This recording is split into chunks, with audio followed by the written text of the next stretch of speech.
윤석열 대통령이 어제 국회에서 시정연설을 했습니다. 사전 한담회에서는 이재명 대표와 첫 소통을 갖고 또 연설 이후엔 상임위 위원장들과 오찬을 가지며 지난해와 달라진 모습을 보였는데요. 국민의힘에서는 윤 대통령의 변화 어떻게 보고 있는지 입장을 들어보겠습니다. 성일종 국민의힘 의원 전화 연결돼 있습니다. 안녕하십니까 의원님? 예, 안녕하십니까. 성일종 의원입니다. 네, 의원님. 자, 어제 대통령 시정연설 질문부터 드려보겠습니다. 취임 후에 세 번째 시정연설이었는데요. 자, 야당 의원들하고도 뭐 악수를 건네고 좀 그 모습이 인상이 깊던데 어떤 의미로 읽고 계십니까? 작년에는 대통령의 시정연설을 민주당에서 거부를 했었죠. 맞습니다. 예, 그래서 올해는 이렇게 오셨고요. 시정연설이라고 하는 것은 내년도에 국가의 예산, 국민의 삶과 관련되는 여러 예산들에 대해서 국민께 보고를 드리는 거잖아요. 네. 그렇기 때문에 의미가 있었다고 보고 또 들어오시면서부터 이렇게 야당 의원들하고 다 일일이 악수를 하시고 또 끝나시고도 야당 의원석으로 먼저 가서 이렇게 악수를 하고 그러셨습니다. 네. 그 뭐 자연스러운 모습이고요. 대통령께서 아마 야당에 대한 여러 가지 생각들을 하셨을 거라고 생각을 하고요. 아마 그런 그 이미지가 국민들한테 그대로 저는 이렇게 다가가시지 않았을까 아하. 생각을 합니다. 예. 그 악수의 시작과 끝이 민주당 이재명 대표인데 이게 뭐 협치라는 단어가 시정연설 과정에서 나오진 않았지만 이렇게 두 차례 악수 이거 자체가 협치 아니냐 이런 해석이 나오는데 혹시 그렇게 보시나요? 장소가 네. 대통령께서 정문으로 들어오실 때 바로 그 옆에 제일 첫 번째 장소가 야당 대표석입니다. 그렇기 때문에 자연스럽게 보시면 될 것 같고요. 또 국회 오셔서 환담 자리에도 함께 하셨었고 하기 때문에 아마 자연스러운 모습이라고 봐야죠. 아무래도 이제 협치 얘기를 하셨는데 네.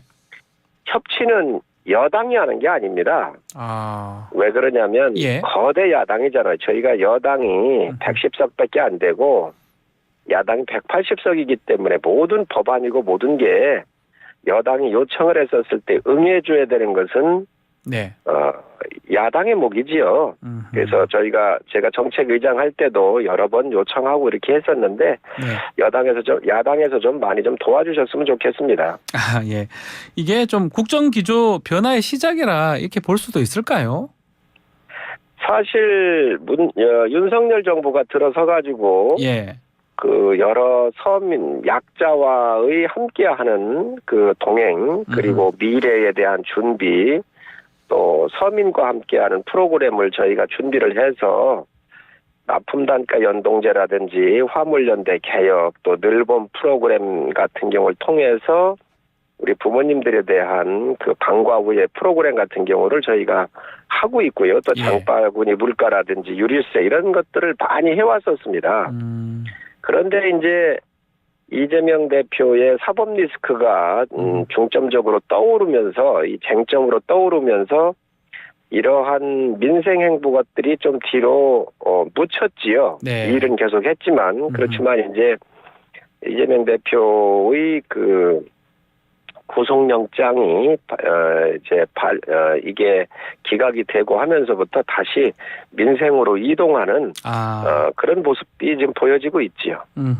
그래서 민생 얘기를 좀 하셨는데 그 사전 한담 자리에서 일단은 뭐 오랜만이다 이런 얘기만 지금 전해지고 특별한 메시지는 또 비공개 차담 자리도 있었다고 하는데 혹시 뭐 특별한 메시지가 좀 있었을까요? 거기는 이제 국회의장님도 계실 거고요. 부의장님들하고 야당 당대표 또 원내대표 이렇게 공개적인 자리였기 때문에 무슨 얘기야 나왔겠습니까? 늘상 의례적이고 지금 국민들의 삶과 관련되는 민생 이런 것들이 나왔을 것으로 예상을 하고요. 비공개에서 뭐 특별히 나왔는지는 제가 이렇게 물어보니까 특별한 게 없었다 그러거든요. 그렇군요. 자, 시정연설 어제 뭐 경제 얘기도 23번, 민생 9번, 물가 3번 언급했다고 하는데 어떻게 들으셨습니까? 예, 저는 뭐 현장에서 다 들었습니다. 그 대통령께서 말씀하신 거는 가장 중요하게 생각하시는 것이 이제 건전 재정이라고 하는 국가의 곳간이 좀 튼튼해야 되지 않겠습니까? 예. 그래야 위기 시에 어느 누가 집권을 하더라도 위기 시에 국가가 튼튼을 해야 되기 때문에 네. 건전 재정 속에 그 약자 복지라든지 또 경기 회복과 또 민생 안정에 중점을 뒀다 이렇게 보시면 될 것 같습니다. 건전 재정이라고 하면 이제 657조인데요. 작년 대비해서 재정 증가율이 2.8%밖에 안 돼요. 매우 적죠. 예. 그렇습니다. 대개 선거를 있으면 정권들이 인심 써가면서 표를 얻기 위해서 돈을 이렇게 많이 예산에 태워서 뿌리고 하는데 네. 정말 윤석열 정부는 이 건전 재정이라고 하는 측면에 방점을 뒀다 이렇게 말씀드릴 수 있겠고요. 그렇지만 이 약자들을 위한 복지, 민생과 관련돼서는 대폭 늘렸습니다. 그래서 4인 기준으로 최저 생활 보장하는 생계급여를 예. 162만 원에서 183만 원으로 이렇게 상향을 했고요. 예.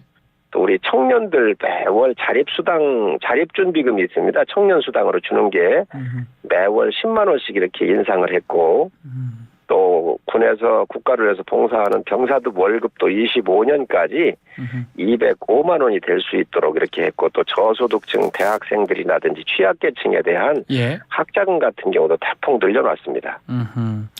알겠습니다. 자, 주제를 좀 바꿔서 당내 현안 질문도 좀 드려보겠습니다. 예. 자, 인요한 혁신이 이제 출범을 했는데 1호 혁신안으로 이 이른바 대사면을 내놨습니다.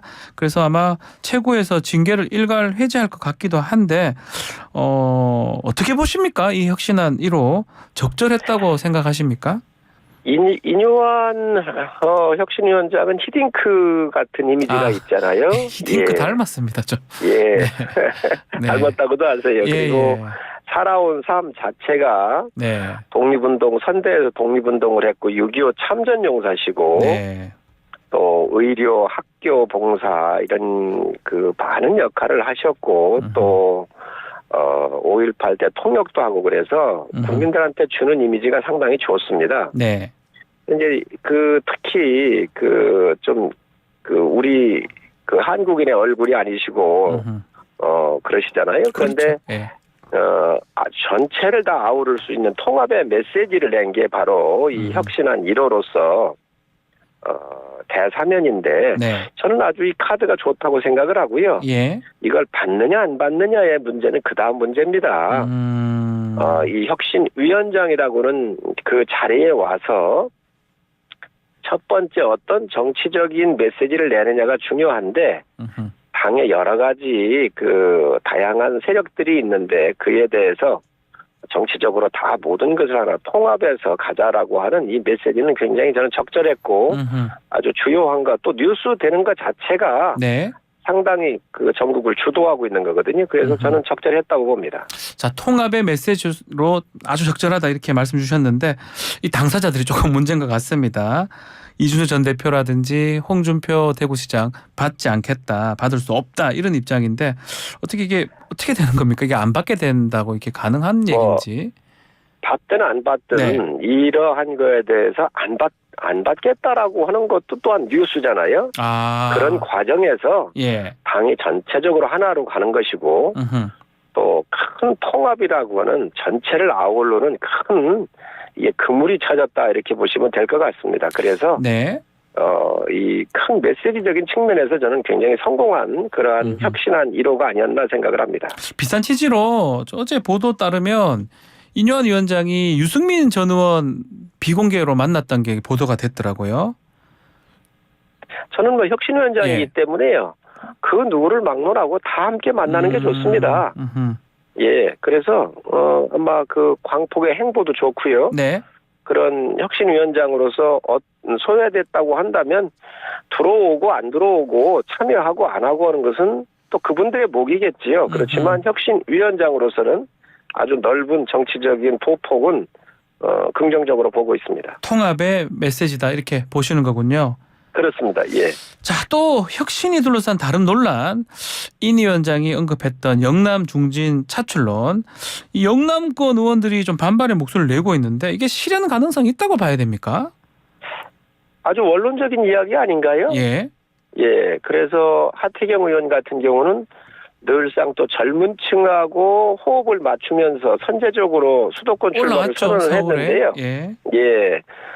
그리고 영남권에서 서울에 오고 또 뭐 안 오고의 문제가 아니고 원론적 측면에서 다선인 분들한테 비교적 좀 여러 가지 역할을 해달라고 하는 아주 원론적인 이야기인데 저는 뭐 그런 얘기도 충분히 할 수 있다고 보고 그런 것들이 뉴스를 지금 뉴스의 중심에 있고 아하. 또 당이 변화하는 모습을 국민께 보여드리고 있는 거잖아요. 아하. 그래서 저는 적절한 그런 정치적 워딩이 아닌가 생각을 합니다. 그런데 현실적으로 이런 영남권의 이 중진들 3선 이상 하신 분들 수도권에서 경쟁력이 있을까요? 사실 이제 경쟁력이 있느냐 없느냐 이런 부분이 있는데 있는 부분 갖고 계신 분도 있고 갖고 계시지 않은 분도 스타 얘기도 하셨는데요. 예, 스타. 예. 그것을 뭐 일률적으로 다 이렇게 재단할 수는 없을 것 같고요. 네. 그렇지만은 그 메시지는 당을 위해서 모든 기득권을 내려달라고 하는 그 원론적인 이야기로 이해하시면 될 것 같습니다. 자, 이제 메시지인데 이제 얼마나 많은 분들이 이 메시지에 호응해서 이제 응하느냐 이 부분인데 자, 가장 눈에 띄는 분이 김기현 대표거든요. 벌써 좀 오보라고 하긴 했지만 김기현 대표 스타 얘기도 했었고요. 정식 제안이 오면 입장을 밝힐 것이다 이렇게 얘기도 하긴 했는데 혹시 가능성이 있을까요? 김기현 대표가 서울 김기현 수도권? 대표님은 상당히 상징성을 많이 갖고 계신 분이지요. 네. 문재인 정부 시절에 울산시장 부정선거 사건 해서 가장 핍박을 많이 받고 피해 당사자시잖아요. 네.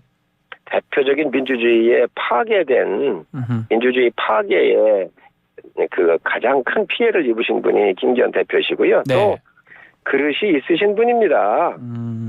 좌고우면 안 하시고 모든 걸 다 정면 돌파하시고 큰 일이 있을 때는 원내대표 하실 때도 제가 옆에서 뵀는데 예. 늘상 솔선하시고 앞장서시는 분이기 때문에 당대표라고 하는 그 무게감에 대해서는 정확하게 인식을 하고 계신 분이기 때문에 우리 김기현 대표님은 모든 면에 있어서 당을 위해서 열심히 하시는 분이십니다. 가실 것이다 이 말씀인가요? 가실 수도 있다. 험지나 수도권에 가실 수도 있다. 가면 그 자체가 혁신이다. 그 모진 정치적 박해도 버티신 분이고요. 당을 위해서라고 한다면 항상 모든 것을 걸고 이렇게 하셨지 계산하고 하시는 분이 아니십니다. 알겠습니다. 어떤 의미인지 이해가 됩니다. 자, 한편 최근에 국민의힘에서 김포시의 서울 편입론 이거 내세우고 있는데요. 이게 당내 분위기는 좀 어떻습니까? 좀 며칠 안 된 것 같기도 하고 이게 좀 빨리빨리 돌아가는 것 같기도 합니다. 민의를 사실 여러 가지 지역의 현안들은 대개 선거 과정에서 표출되는 게 맞지 않습니까? 예. 특히 김포라고 하는 곳은 62년도에 영등포구로 일부 편입이 됐어요. 그래서 원래 서울입니다. 서울과 붙어있는 지역이지요. 그렇죠. 예. 그런데 이제 김동연 지사께서 경기 북도를 또 남도 이렇게 나누겠다고 그러셨는데 이것이 굉장히 소외되잖아요. 특히 김포시에 사시는 분들의 80% 이상이 서울로 출퇴근을 하십니다. 그렇죠. 그러다가 보니 이 삶이 서울하고 다 이게 연결돼 있는데 지금까지는 종속도시로서 존재를 했었거든요. 그렇기 때문에 이것을 이제 경기 남도 북도로 한다고 할 때에 서울로 편입하는 게 생활권이든 모든 면에서 유리하겠다라고 그런 지역 주민들의 요구가 있기 때문에 네. 저희 당에서 검토하는 것이고요. 또 이 부분은 그 주민 생활을 좀 더 윤택하게 한다고 하면 가장 큰 게 지금 대선 때도 나왔었지만 지옥철이잖아요. 교통 부분요? 예. 그렇습니다. 이런 SOC 부분인데 이런 부분들이 한 지자체에 제대로 근접 지역에 있는 서울로 속한다고 한다면 서울시가 더 해결하기가 좋은 면이 많이 있을 겁니다. 그래서 저는 이 부분은 굉장히 긍정적으로 이렇게 하는 게 좋지 않겠나 생각을 합니다. 총선을 얼마 안 두고 있는 상황이다 보니까 민주당에서는 뭔가 이게 수도권 전략 아닌가 이런 주장을 좀 하고 있거든요. 민주당은 그런 얘기할 자격이 없지요. 왜 그러냐면 대선에 있었을 때 노무현 대통령은 세종시 카드를 안 꺼냈나요? 세종시는 서울하고 인접해 있는 것도 아닙니다. 네. 정말로 대선 때 꺼내면 안 되는 걸 꺼냈는데 김포 시민들은 이 교통 문제에서부터 여러 가지를 늘상 얘기해왔던 것이지요. 그래 대선 공약도 나왔었고 그런 문제 아니었나요? 그렇기 네. 때문에 지금 저희 당이 이니셔티브를 쥐고 김포에 대해서 서울로 편입하는 걸 들고 나오니까 굉장히 당황하는 것 같은데 아니 뭐 그 세종시도 그렇게 꺼냈었던 정당이 저희 당이 이런 카드를 썼다 그래가지고 비난한다고 하는 것은 앞뒤가 맞지 않지 않습니까? 네. 자기들이 하면 항상 옳고 저희 당이 하면은 뭐 다 잘못된 건가요? 그것은 유권자나 김포 시민들을 욕하는 거나 다름이 없다고 생각을 합니다.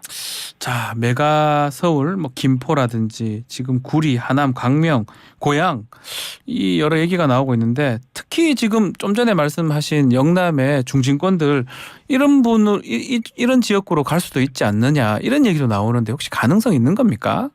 김포 같은데?